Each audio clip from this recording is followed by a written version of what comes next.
Yaw Labana Al Yaw Ready Kicau Kicau Kicau Mania Kicau Mania. Woi, lu pada ngapain gitu? Kita kan harus PHI. Oh iya, kita kan masih ada PHI. Yuk, kerjain. Yo, assalamualaikum Patris, nama saya Revansyah Mata Sajid. Dan saya Davina Balpangita. Dan saya Galasat Guma. Saya Mutiara Anissa.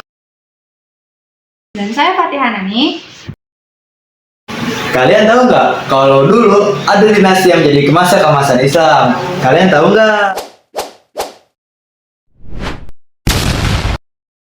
Dinasti tersebut adalah dinasti Abbasiyah, berdiri pada tahun 750 Masehi setelah berhasil mengalahkan dinasti Umayyah pada revolusi besar. Dinasti ini didirikan oleh Abu al-Abbas as-Saffah yang kemudian menjadi khalifah pertama Abbasiyah.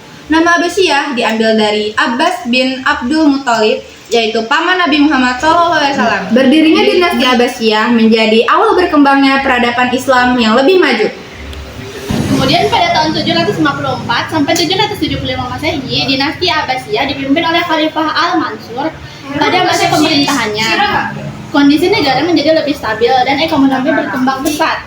Al-Mansur juga membangun kota Baghdad yang nantinya menjadi pusat pemerintahan dan pusat perkembangan ilmu pengetahuan Islam. Selanjutnya, pada tahun 786 sampai 809 Masehi, dinasti Abbasiyah mencapai masa kejayaan pada masa Khalifah Harun ar-Rasyid.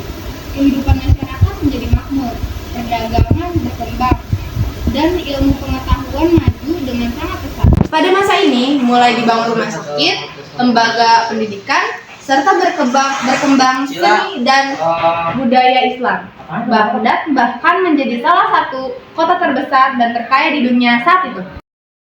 Setelah itu, pada tahun 813 sampai 833 Masehi, dinasti Abbasiyah dipimpin oleh Khalifah Al-Ma'mun. Ia sangat mendukung perkembangan ilmu pengetahuan dan mendirikan Baitul Hikmah di Baghdad. Baitul Hikmah berfungsi sebagai perpustakaan besar untuk penelitian dan untuk menerjemahkan buku-buku dari Yunani, Persia, dan Romawi ke dalam bahasa Arab. Dan ilmu pengetahuan Islam berkembang semakin pesat. Pada masa Abbasiyah juga lahir ilmuwan muslim terkenal yang memberikan pengaruh besar bagi dunia. Contohnya Al-Khawarizmi yang dikenal sebagai tokoh matematika dan pelopor aljabar. Ibnu Sina dikenal sebagai ahli kedokteran terkenal. Al-Farabi dikenal sebagai bidang filsafat.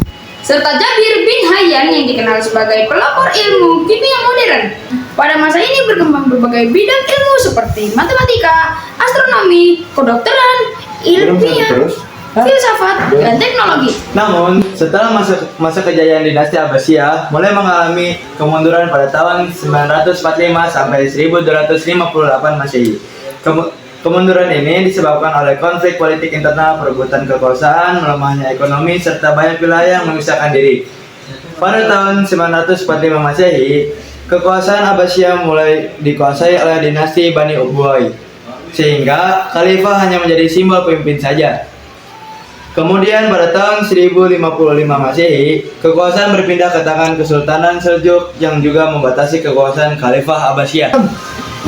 Akhirnya pada tahun 1258 Masehi, dinasti Abbasiyah runtuh Setelah Baghdad diserang oleh bangsa Mongol yang dipimpin oleh Hulagu Khan. Serangan ini menghancurkan kota Baghdad dan menyebabkan banyak perpustakaan serta pusat ilmu pengetahuan musnah. Peristiwa ini menjadi akhir kekuasaan dari dinasti Abbasiyah sendiri dan menyebabkan kemunduran besar dalam peradaban Islam. Kesimpulannya, dinasti Abbasiyah merupakan salah satu dinasti Islam terbesar dalam sejarah. Pada masa ini, ilmu pengetahuan, pendidikan, ekonomi, dan kebudayaan berkembang sangat maju.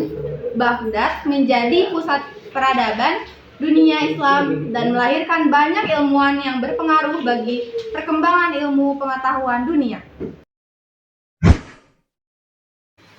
Nah, sekarang kalian udah tahu kan dinasti apa yang menjadi masa kemasan Islam?